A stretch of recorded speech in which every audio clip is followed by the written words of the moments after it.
les Opipios, j'espère que vous allez tous très bien. Moi c'est Opipium, bienvenue sur ma chaîne. Bon, ça fait une semaine que j'ai pas fait de vidéo, j'ai profité un petit peu pour faire quelques petits trucs et surtout pour rattraper un petit rhume que si vous entendez que je parle du nez, bah c'est normal. Enfin, pas normal, mais voilà, c'est la vie. J'espère que vous allez profiter pour passer une très bonne semaine aussi. Aujourd'hui, j'ai décidé de vous parler d'une grosse affaire qui prendra sûrement 2 vidéos parce qu'elle est assez longue, il y a pas mal de détails.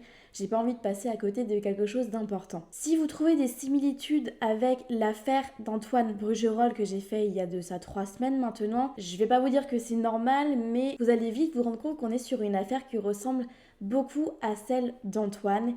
Et qui plus est, j'avais vu par des sources, et ça a été confirmé par quelqu'un dans les commentaires précédemment, que ces deux familles en fait se connaissaient puisqu'ils avaient le même groupe d'amis toxicomanes. Vous vous en doutez, donc on va parler d'une disparition d'enfants, plus particulièrement de celle de la petite Fiona. Nous sommes en fait dans la même zone géographique à peu près, on est aux alentours de Clermont-Ferrand. On va remonter maintenant au 12 mai 2013. Je vous préviens, cette vidéo va être vraiment compliquée parce qu'elle m'a mis en rogne rien que de l'écrire, rien que de lire mes sources, donc vous allez sûrement être dans le même état d'esprit que moi dès le début. Si vous êtes prêts, on est parti. Nous sommes donc le dimanche 12 mai 2013 dans le parc de Montjusset à Clermont-Ferrand. Il est à peu près 17h30, 18h. Là-bas, deux petites filles jouent, s'amusent. Elles ont 2 et 5 ans. Elles sont surveillées par leur mère qui est enceinte de 6 mois. Fatiguée, elle se serait endormie 15 à 20 minutes, pas plus. Mais à son réveil, elle va vite se rendre compte que sa fille de 5 ans a disparu. Elle va la rechercher partout dans les bois, dans la forêt, dans le parc, pendant à peu près 45 minutes, avant de se rendre au commissariat le plus proche vers 18h45 pour signaler la disparition de Fiona, 5 ans. Rapidement, un appel à témoins va être lancé pour une petite fille de 5 ans donc, qui fait 1m10, une petite blonde au teint clair de type européen et qui portait un survêtement à logo noir Hello Kitty, des baskets noires et une chaîne en or autour du cou. Les autorités vont également lancer un numéro vert qui sera le 0800 958 081. Et toutes les personnes présentes dans le parc ou aux alentours vont être appelées à témoigner, celles qui ont aussi pris des photos, qui ont pris des vidéos, toutes celles-ci vont devoir se rendre au commissariat pour apporter des détails à cette affaire. Dans le tas, si je puis dire, va ressortir une femme. Celle-ci affirme qu'un ami à elle avait été au parc se promener avec son neveu et après avoir vu l'alerte enlèvement pour la petite Fiona, il aurait dit à son oncle que c'était la petite fille avec laquelle il avait joué cette même après-midi. Il aurait rajouté qu'il avait été effrayé par un homme avec un sourire assez déconcertant et ça l'avait mis plutôt mal à l'aise. Il faut savoir que dans le même temps, un peu partout en France, les autorités vont recevoir des appels de témoignages affirmant avoir croisé la petite Fiona dans leur ville, dans la rue, donc un peu partout en France. Ce qui est assez étrange, ça voudrait dire qu'elle se déplace d'un coin à l'autre. Alors peut-être qu'elle s'est transplanée comme dans Harry Potter, ça je sais pas. Mais en tout cas, ils sont sûrs et certains qu'elle était un peu partout en France à ce moment-là. Alors je précise, si vous entendez de drôles de bruit, déjà, il y a les travaux dehors depuis quelques temps déjà et c'est pas prêt de s'arrêter. Et en plus, mon chien a décidé de manger sa corne de brune, sa corne de cerf. Ça fait un peu de bruit. 4 jours après, donc le jeudi 16 mai 2013, Cécile Bourgeon, la mère de Fiona, qui a 25 ans, va s'exprimer publiquement. Elle va lancer un appel à toute la population de France, de Clermont, pour en fait l'aider dans les recherches, puisque Fiona n'a toujours donné aucune nouvelle. Il faut savoir que le parc a été fouillé et ratissé dimanche et mercredi par une centaine de policiers, de gendarmes, de pompiers, vraiment de tout ce que vous voulez, des chiens chercheurs aussi, et également des militaires du 92e régiment de Clermont-Ferrand. Dans un premier temps, ils vont penser à une chute puisqu'il y a des endroits assez escarpés, des pentes, on est dans une forêt, donc vous voyez assez bien le schéma. Malheureusement, ça ne donne à rien du tout. Alors un peu plus tôt, je vous ai dit que l'alerte enlèvement avait été lancée, mais je me suis trompée, en fait c'était l'avis de recherche. L'alerte enlèvement, comme je vous l'ai dit, il faut qu'elle remplisse plusieurs cases pour qu'elle soit proclamée. Ici, ça n'est pas le cas. On n'a pas assez de preuves en fait pour établir un enlèvement, donc il ne sera pas établi pour de bon en tout cas. Étrange hein, parce qu'on ne lance pas l'alerte enlèvement parce qu'on manque de preuves, mais on lance une information judiciaire pour enlèvement. Comme je vous le disais, il y a eu des chiens renifleurs dans le parc de Montjusset. Ils vont bien repérer une trace de Fiona, mais ils vont la perdre devant les grilles du parc parmi d'autres odeurs, d'autres traces d'enfants, donc ça ne donnera absolument rien. Par contre, ce qui va donner quelque chose, c'est les recherches parentales, si je puis dire, le climat familial. Et rapidement, la mère de Fiona, Cécile Bourgeon, va être suspectée, puisque une source fiable va dire à la police qu'en fait, elle n'était absolument pas dans le parc ce jour-là. Et en septembre, quelques temps après, Cécile Bourgeon et son compagnon Berkane Makhlouf, 31 ans, ainsi que 3 amis vont être placés en garde à vue. Alors dans un premier temps, s'ils ont mis autant de temps avant de les mettre en garde à vue, c'est pour la simple et bonne raison qu'ils attendaient que Cécile accouche. Et s'ils sont 5 à être mis en garde à vue, c'est parce que la veille ou quelques jours avant la disparition de Fiona, les parents auraient fait une soirée avec ces 3 amis, ils auraient pas mal bu, et les autorités pensent qu'il y a quelque chose de suspect derrière tout ça et qu'il serait plutôt bon de les interroger. Et finalement, ils ont bien fait puisque le mercredi 25 septembre, Cécile Bourgeon va passer aux aveux. Elle accuse son compagnon, Berkane, d'avoir tué Fiona. À ce moment-là, elle va orienter la police vers le lac d'Eda dans le Puy-de-Dôme. Elle affirme en fait que le corps de Fiona y aurait été enterré. L'avocat de Cécile va se presser d'affirmer que la petite fille n'est pas morte des coups que la mère aurait portés accidentellement ou personnellement sur elle.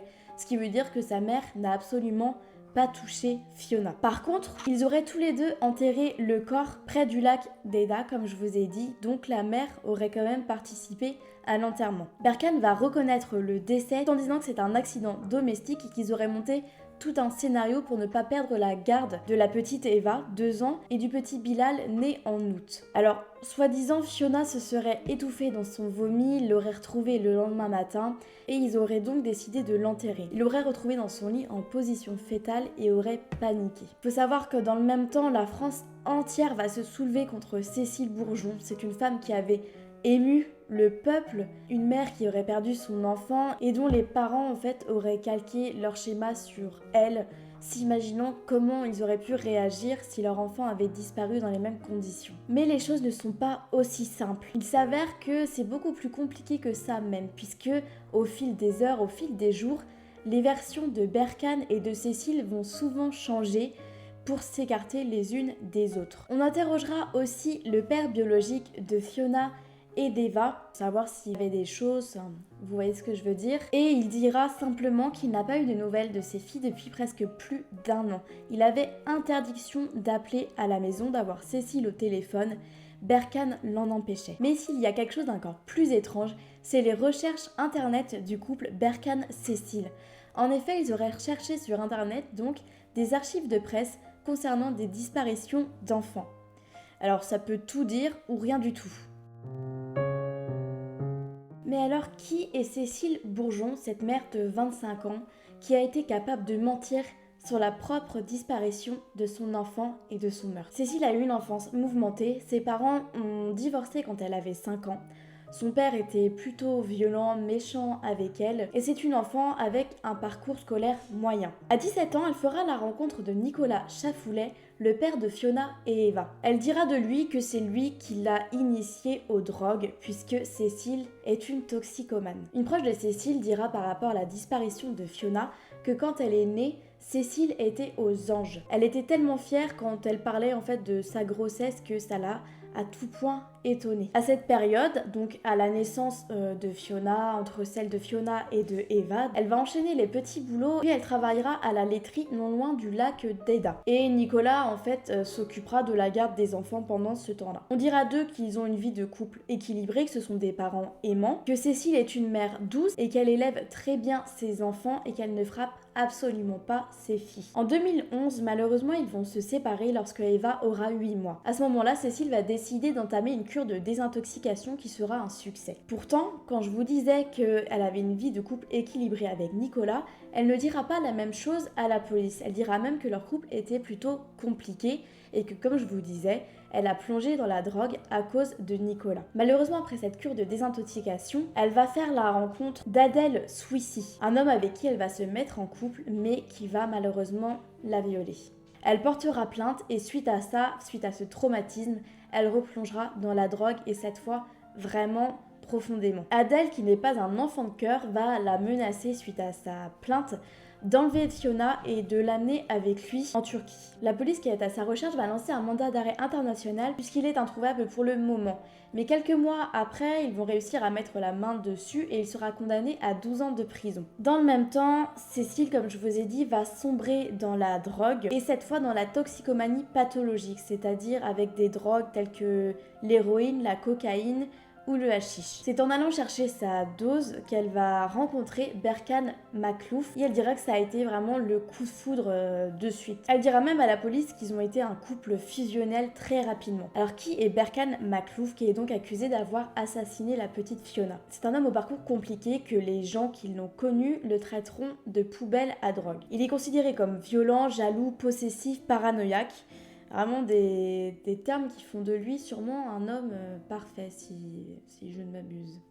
Enfin, vous voyez ce que je veux dire. Berkan est né d'un père algérien qui est décédé quand il était très jeune et qui a élu domicile à Nevers, près de Clermont-Ferrand. Il grandit dans une famille nombreuse, il a de nombreux frères et sœurs, et cela rend sa mère malade et très très fatiguée, à tel point qu'elle décide de le laisser en famille d'accueil. Rapidement, il va fuguer, il restera vraiment très peu dans ses familles d'accueil et il finira dans la rue.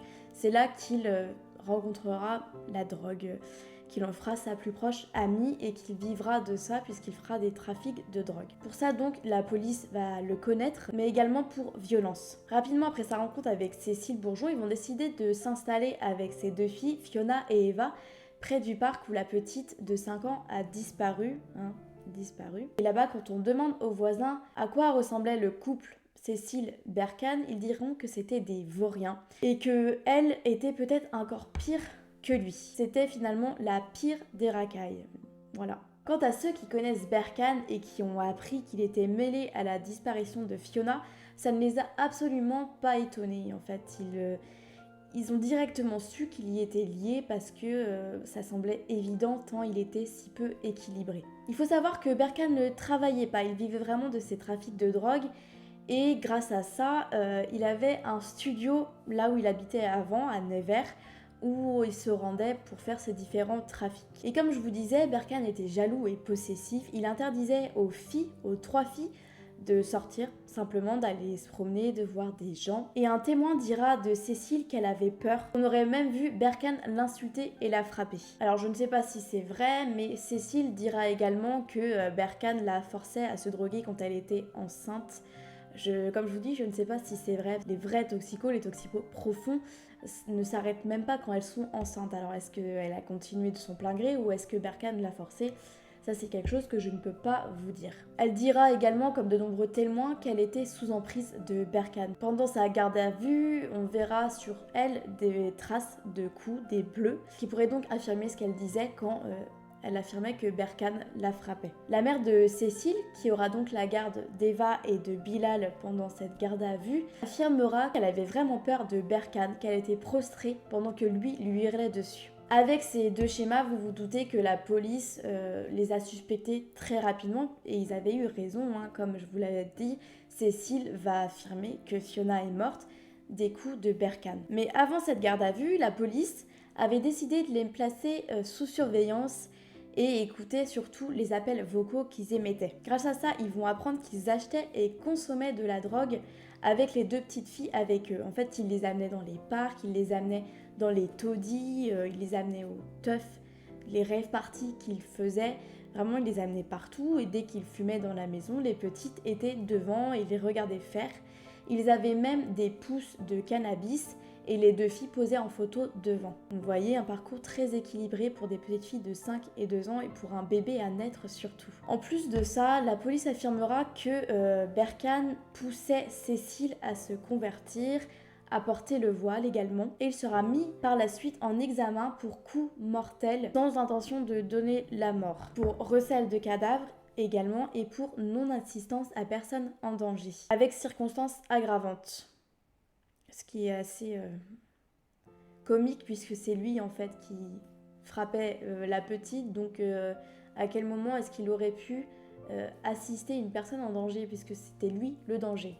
Bref, ça me met hors de moi. Dans tous les cas, si il est condamné pour ces mêmes causes que je viens de vous dire, il risque 30 ans de prison. Et tant mieux. Quant à Cécile Bourgeon, une psychologue qui l'a évaluée dira d'elle qu'elle a été marquée par des situations traumatisantes dans son enfance et dans sa vie d'après, par rapport par exemple au viol qu'elle a subi. Son père, comme je vous ai dit, était violent. C'était un maniaco-dépressif qui du coup passait sa haine et sa dépression sur sa fille Cécile. Aussi, Cécile a des signes d'une importante immaturité affectueuse et que c'est pour ça qu'elle rechercherait en permanence, excessivement même, de l'affection, quitte à se tourner vers des hommes qui sont dangereux pour elle. Elle a tendance à être sous emprise rapidement, elle a un manque d'assurance et d'estime pour elle-même et elle est d'une nature passive, ce qui fait qu'elle est plutôt considérée comme faible et ce qui fait également qu'elle attire de mauvaises personnes. Elle a également une fragilité identitaire, elle est très impressionnable, très manipulable, elle est en fait inconsciente, elle est immature, qui du coup donne la personne qu'elle est aujourd'hui. Également, on dirait qu'elle a des perturbations des capacités de discernement, mais qu'elle n'est pas mythomane et ça va être important pour la suite. Une amie à elle, qui la protégeait encore à ce moment-là, dira d'elle: les gens la jugent sans la connaître. C'est une femme simple, fragile, faible et seule, et Berkane est arrivée quand elle commençait à s'en sortir. Mais en attendant, qu'est-ce que les recherches ont donné ? Fiona est toujours portée disparue et nous voilà rendus 1 an après. Nous sommes le mardi 13 mai 2014 et Cécile Bourgeon et Berkane Makhlouf sont toujours incarcérés, gardés en garde à vue, toujours interrogés. Comme je vous disais, ce mardi 13 mai 2014, les recherches sont relancées. Et cette fois-ci, au lac d'Eda, Cécile Bourgeon et Berkane Makhlouf seront présents. Ceux-ci disent vouloir aider et chacun leur tour devront assister la police dans leurs recherches. Dans un premier temps, ce sera Berkane qui sera présent. À cette époque, incarcéré à la prison de Villefranche, il accompagnera les enquêteurs pendant à peu près 2 à 3 heures, c'est le temps qui lui est imparti pour les aider. Selon le couple, selon les deux, Berkane et Cécile, c'est la femme qui conduisait pendant que c'était lui qui était chargé de creuser un trou. Donc l'un comme l'autre devrait savoir exactement où se trouve le corps de la petite Fiona. Les recherches n'auront rien donné avec Berkane, ils tenteront donc le coup avec Cécile qui sera là également pour 2 à 3 heures. Celle-ci est incarcérée dans le Rhône, à Corbas plus exactement. Alors pour ce qui est de la date, 1 an après, ce n'est pas fait au hasard. En fait, la police a voulu que les recherches soient faites dans les mêmes conditions environnementales que l'année précédente. Mais comme je vous disais, ils ne trouveront rien, que ce soit avec Berkane ou avec Cécile, ce qui est plutôt étrange puisque ce sont eux qui l'ont enterrée. Donc ils doivent savoir où elle se trouve, non ? Pour la police, pour les familles, pour la famille de Fiona, pour son père, il est important de retrouver son corps. Déjà dans un premier temps pour l'enterrer dignement, pour savoir où se rendre, pour pouvoir faire son deuil, pour pouvoir se reposer sur sa sépulture. Mais pour la police, c'est également assez important pour déterminer les causes exactes de son décès. Et là, encore, en interrogeant le couple, ça sera encore 2 versions différentes, 2 versions qui n'ont aucun sens et qui ne correspondent absolument pas à toutes les premières qu'ils ont données, puisque ça doit être au moins la 20e version différente. Vraiment, c'est du charabia, c'est n'importe quoi. L'un comme l'autre n'est pas capable de donner une version sûre, une version officielle. Et le 16 novembre 2016 va débuter le premier procès de Cécile Bourgeon et de Berkane Makhlouf. Alors pour vous dire, c'est du grand n'importe quoi. Chacun va se rejeter la responsabilité du meurtre de la petite Fiona sur l'autre. Vraiment, c'est une dispute d'enfants devant des juges, devant un tribunal. C'est des camineries. Vraiment, personne n'est capable de dire ce qui s'est passé. Personne n'est capable de respecter la mémoire de Fiona en disant la vérité. Ça me rend ouf. Même sa mère n'est pas capable de dire ce qui s'est passé. Vraiment. Alors d'un côté, ils se rejettent la responsabilité et de l'autre côté, ils se taisent quand les choses deviennent sérieuses, quand les choses accusent l'un ou l'autre. Ça n'a aucun sens, vraiment. Berkane dira donc, dans un premier temps, « Je n'ai jamais frappé les enfants. Fiona, c'était un ange. Les enfants, c'est sacré. » Pourtant, on interrogera un témoin qui était en fait en caisse au cinéma, dans le cinéma dans lequel il s'était rendu peu de temps avant la disparition de Fiona. Et ce témoin, une femme, dira que la petite avait un œil au beurre noir, qu'elle avait la tête enflée d'un côté, qu'elle était vraiment pâle, qu'elle marchait comme un zombie et qu'elle avait un bandeau jaune qui semblait cacher quelque chose au niveau de son crâne, de son front, que la petite semblait éteinte, qu'elle n'avait rien à voir avec un enfant de 5 ans. Berkane pour donner une raison à tout ça, dira simplement qu'elle est tombée en trottinette. Évidemment, hein. C'est beaucoup plus simple comme ça. Il faut savoir que pendant cette audience, Berkane, en plus de dire n'importe quoi, était complètement shooté aux anxiolytiques qui en fait lui permettaient de compenser la drogue qu'il n'avait plus le droit de prendre. Comment faire confiance à un homme comme ça, s'il vous plaît? Fiona a également été absente pendant 15 jours à l'école, et pour justifier cela, les deux parents diront qu'ils étaient tellement drogués qu'ils en oubliaient de mettre les deux petites à l'école. Je sais pas quoi dire, franchement. Ça me met, mais... Bref, on continue. Cécile, elle, sera également interrogée, elle va oublier beaucoup de choses, elle va être vague, vraiment, elle va baver n'importe quoi. Voilà, n'importe quoi, c'est exactement ce qu'elle est, elle va faire n'importe quoi, elle va dire n'importe quoi. Et encore, c'est sa mère, quoi. Par contre, ce qu'elle dira, c'est qu'effectivement, elle avait un œil au beurre noir, la petite Fiona, qu'elle avait des coups, que le bandeau jaune qu'elle avait sur le front cachait des coups également. Elle dira que Berkane l'ordonnait de maquiller sa fille, de mettre du fond de teint sur ses bleus et de cacher ses coups avec ce petit bandeau jaune. Et elle le faisait. Elle ne disait jamais rien, elle le faisait. Dans le même temps, Cécile dira, pour peut-être émouvoir le tribunal, hein, parce que ça va être dur de les avoir dans sa poche, « J'ai été une mère indigne, mais Berkane n'est pas un criminel. Il n'a pas voulu ce qui est arrivé, ce n'est pas un méchant. » Dans la salle, les personnes présentes vont être abasourdies, comme moi en ce moment même quand je lis ça, quand j'écoute ça, quand j'imagine ça. Bref. Clairement, Fiona était une enfant martyre, elle était battue et sa mère ne faisait rien pour la protéger. Alors qu'elle aille dire que c'est une mère indigne, oui, elle a raison, mais elle aurait dû y penser bien avant, non? Et surtout, si Berkane a tué sa fille, comment ne pas le traiter de criminel? Comment ne pas lui en vouloir? Moi, ça me... Dans sa première déposition, quand même, elle dira que Berkane lui donnait des coups de poing, lui donnait des coups de pied dans l'abdomen, que c'était son punching ball. Mais à côté de ça, il n'est pas méchant. Non. Suite à ça, le tribunal va passer des vidéosurveillances dans lesquelles on voit la famille avec Fiona donc, dans des magasins ou même au McDo le 8 mai 2013, quelques jours avant sa disparition. Ce sont les dernières images de Fiona en vie et on la voit bien avec un bandeau jaune au niveau du front, à l'écart de sa famille comme prostrée, comme seule, vraiment, comme l'a dit la dame du cinéma, marchant comme un zombie inerte, rien à voir avec une enfant de 5 ans. Et quand on demande à Cécile si les coups de Berkane qu'il lui a portés donc à l'estomac, par exemple à l'abdomen, lui ont été mortels, elle dira « On n'est sûr de rien.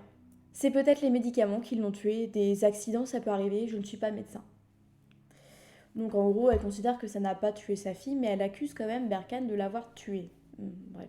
C'est la fin de ce premier jour d'audience et au dernier moment, maître Marie Grimaud, qui fait partie de l'association Innocence en danger, va affirmer avoir reçu dans la nuit des photos et des témoignages crédibles de l'endroit où se trouverait Fiona. Elle va donc demander à la cour de s'y rendre. Malheureusement, la cour n'acceptera pas car ces informations viendraient en fait d'une médium qui avait déjà été entendue dans l'affaire de Fiona mais dont son témoignage n'avait rien apporté de concret également. On arrive finalement au 4e jour de procès. Alors, c'est toujours la même chose. C'est toujours des versions qui divergent. C'est toujours des mensonges, des balbutages.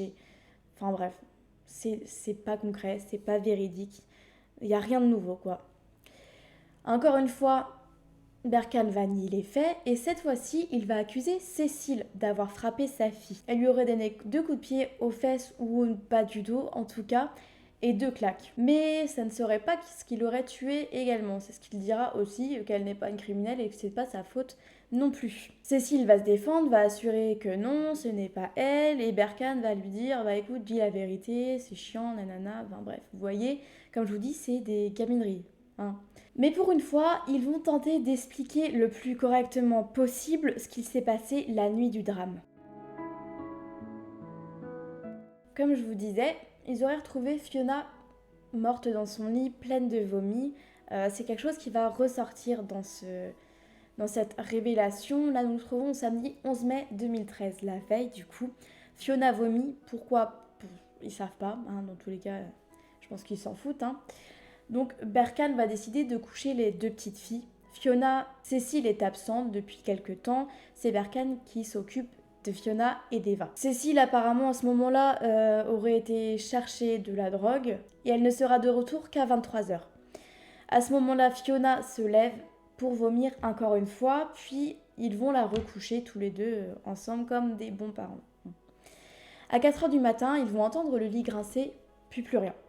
Ça se finit là, et le matin, Berkane va décider de réveiller Fiona, et il va la retrouver dans son lit avec du vomi qui sort de la bouche, elle est blanche, elle ne respire plus. À ce moment-là, Berkane va tenter de la réanimer, il va essuyer le vomi qu'elle a à l'extérieur et à l'intérieur de la bouche, il va lui faire du bouche à bouche, tapoter un peu son visage.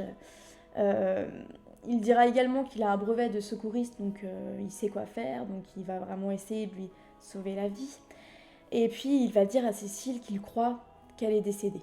Cécile, dans le même temps, elle va rester stoïque, elle va enfermer Eva dans sa chambre, et d'un commun accord, ils vont décider de ne pas appeler les pompiers parce qu'ils ont trop peur, comme je vous ai déjà dit, qu'ils retirent la garde d'Eva et du petit Bilal qui va naître en août. Alors Cécile, du coup, va simplement nettoyer la chambre, changer les draps, jeter des vêtements sales, soi-disant, et elle va poser Fiona dans un sac. Voilà, dans le sac, de ce qu'elle dit, dans son sac de maternité parce qu'il est chaud et doux, mais Berkane dira que c'était dans son sac de sport. Donc encore, vous voyez, c'est pas la même chose. Hein. Là, à ce moment-là, Cécile veut se faire passer pour une bonne mère qui, quand même, prend soin de sa fille, même si elle est décédée, en la mettant dans un coco chaud et confortable, quand Berkane lui dit le contraire, dans un sac de sport léger et froid.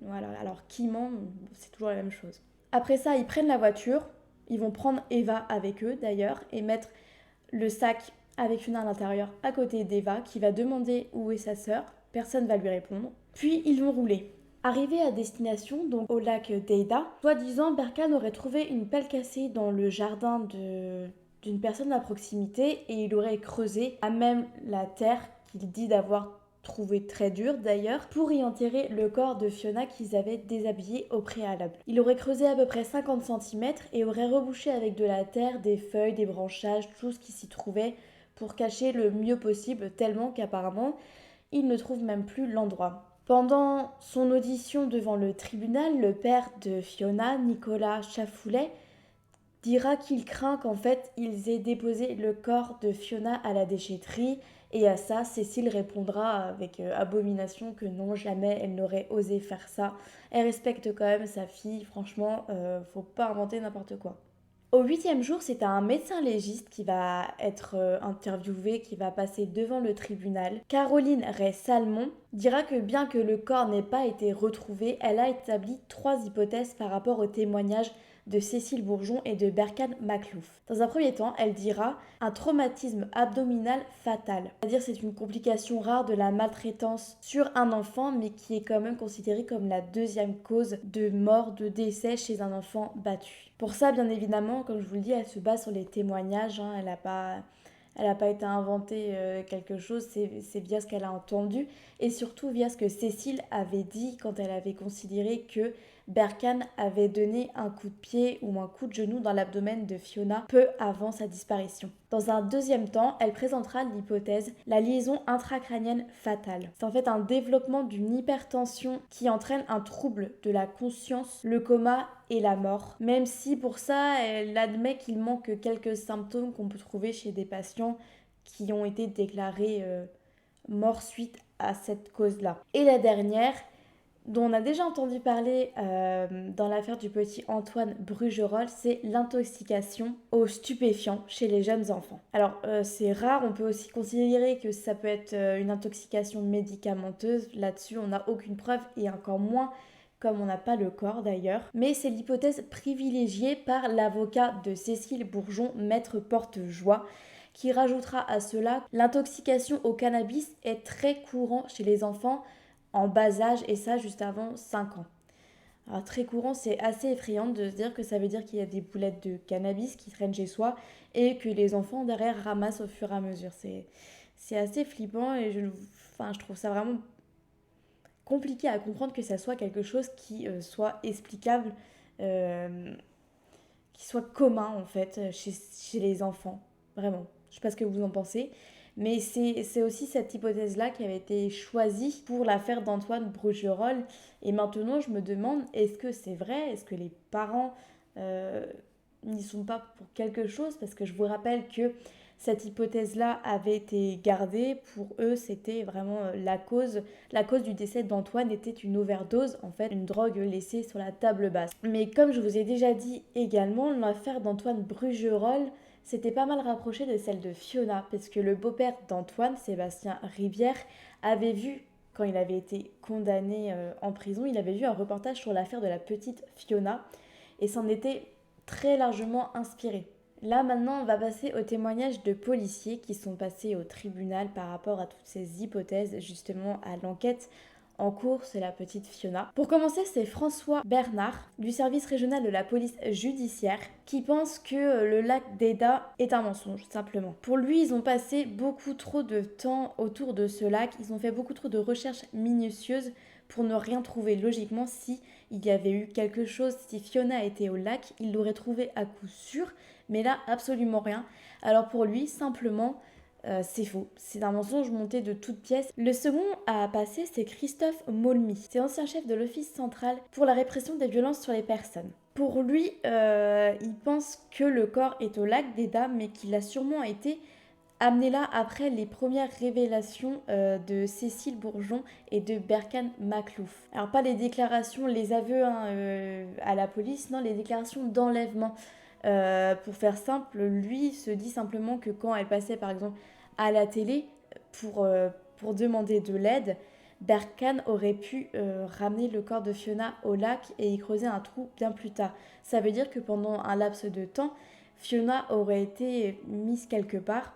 Alors, où ça dans ce cas-là? Parce qu'on a visité l'appartement de la famille, ça a été fouillé. Je vous en dis pas plus pour le moment, vous le saurez sur la prochaine vidéo. Mais en tout cas, rien ne laisse présager que Fiona soit restée là-bas quelques jours, ni dans la voiture de Cécile Bourgeon d'ailleurs. Par contre, là où il croit que Cécile dit la vérité, c'est quand elle accuse Berkane d'avoir tué Fiona à force de coups. Et le dernier à passer, le dernier policier à passer est Marc Fernandez. C'est le directeur départemental de la sécurité publique. Pour lui, simplement, il est en accord avec le père de Fiona, Nicolas Chafoulet, lorsqu'il disait que Fiona pourrait être dans une déchetterie. Pour lui, c'est ça, il n'y a pas d'autre solution. Son corps a été jeté aux ordures. Après ça, pour effacer toute preuve, il n'y a plus grand chose à faire puisque les déchets, c'est horrible à dire, hein, mais ils sont jetés automatiquement dans des incinérateurs. Et dans ce cas-là, c'est fini. Après, on ne peut plus retrouver aucune trace. Pour accentuer un peu plus cette théorie-là, un voisin du couple dira avoir vu Berkane sortir avec un gros sac de poubelle noire sur le dos qui avait l'air vraiment très très lourd d'ailleurs. Un sac de poubelle qu'on ne retrouvera d'ailleurs pas du tout dans les poubelles aux alentours qui ont été fouillées. Alors quand on demande au couple de quoi il s'agissait, Céline répondra simplement qu'il s'agissait en fait des affaires de Fiona dans lesquelles elle avait vomi. Le tribunal lui demandera, alors déjà vous n'avez pas beaucoup d'argent, pourquoi vous vous permettez de jeter des affaires plutôt que les laver? Il va sortir du coup de ça une autre théorie où peut-être que les vêtements étaient trempés de sang. Dans tous les cas, quand on demandera au policier Marc Fernandez si ils ont été fouillés la déchetterie la plus proche, il dira que oui, effectivement, malheureusement, il n'a pas pu fouiller plus que ça, puisque les agents de la déchetterie lui auraient dit que les déchets produisent vraiment des vapeurs trop toxiques et que même avec une protection, ils n'auraient pas pu se rendre pour fouiller dans les déchets qu'ils recherchaient principalement. Donc les fouilles se sont arrêtées là et n'auront rien donné non plus. Nous arrivons donc à la fin de ce premier jugement. Et après 5 heures de délibération, le verdict tombe. Berkane est déclaré coupable et sera condamné à 20 ans de prison assortie de 2/3 d'une période de sûreté. Cécile, elle, sera acquittée pour coup mortel, mais elle sera condamnée à 4 ans de prison pour non-assistance à personne en danger, recel de cadavres, modification de scène de crime et surtout pour dénonciation mensongère. On n'a pas le droit de mentir à la police, au tribunal, à la justice simplement. On n'a pas le droit, c'est interdit. Voilà. Alors je me suis trompée, elle prendra 5 ans de prison, excusez-moi, pour 4 délits. Donc 5 ans de prison plus la déchéance de l'autorité parentale sur Eva et sur le petit Bilal né en août 2013. Donc ils seront rendus... alors je ne sais pas où Bilal va aller, mais il semble que Eva sera confiée dans un premier temps à sa grand-mère maternelle, la mère de Céline, puis dans un second temps à Nicolas, son père. Alors suite à ça, vous vous en doutez, 5 ans de prison, c'est vraiment, à mes yeux en tout cas, c'est vraiment très peu pour une mère qui a menti, qui n'a aucun respect pour son enfant, qui a peut-être tué son enfant ou qui a assisté au meurtre de son enfant mais qui n'a pas bougé d'un doigt, qui a été là quand sa fille se faisait frapper, qui l'a peut-être même tapé mais qui n'a pas bougé non plus. Vous imaginez bien que la réaction du public va être vraiment à la hauteur de la condamnation. Dehors, là où l'attend un grand nombre de personnes, Cécile va recevoir du crachat, va se faire insulter, les gens pleurent à chaudes larmes. Il y a des injures de partout, dehors ou à l'intérieur. On va demander le rétablissement de la peine de mort, par exemple, et on va dénoncer le laxisme de la cour face à une mère qui a tué son enfant. D'ailleurs, cette histoire sera comparée, cette condamnation sera comparée dans le même temps à Jacqueline Sauvage. Jacqueline Sauvage qui avait assassiné son mari qui l'abattait depuis des années et qui a pris un grand nombre d'années, comparée à Cécile Bourgeon qui a assassiné sa fille et qui ne prend que 5 ans. Il y aura également une pétition sur les réseaux sociaux qui va naître pour que Cécile ait la même peine que son compagnon Berkane. Alors, pour calmer un peu les choses, la cour va prendre la parole et va expliquer. Ils ont seulement gardé la charge du silence face à la détresse de son enfant. Et par rapport aux 4 délits pour lesquels elle a été accusée, elle a eu la peine maximale pour ces 4 faits-là. Voilà, donc finalement, elle n'aurait pas pu prendre plus. Simplement, c'est comme ça qu'ils vont l'expliquer. Mais pas contente de ce qui se passe, et on peut le comprendre, puisque Berkane est le seul accusé, alors que pour moi, Cécile devrait l'être tout autant, Berkane va décider de faire appel, et Cécile tout autant. Elle refuse de laisser ses enfants à d'autres personnes qu'à elle-même, et elle refuse de prendre 5 ans de prison. Voilà. Alors qu'elle aurait pu prendre bien plus. Elle n'est pas contente.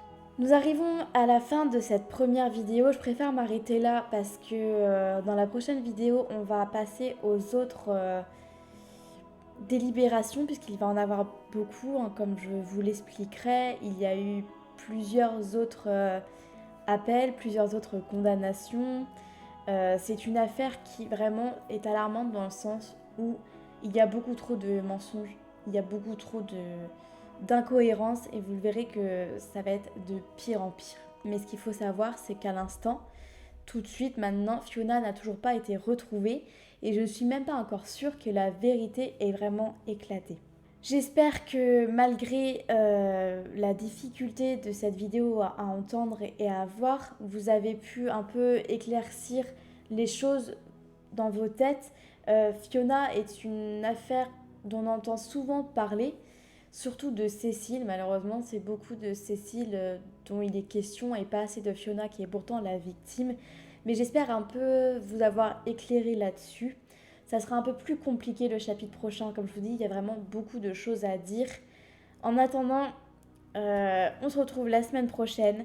N'hésitez pas à partager la vidéo, à liker, à vous abonner et surtout à laisser un petit commentaire. Ça fait toujours plaisir et ça m'encourage très très fort.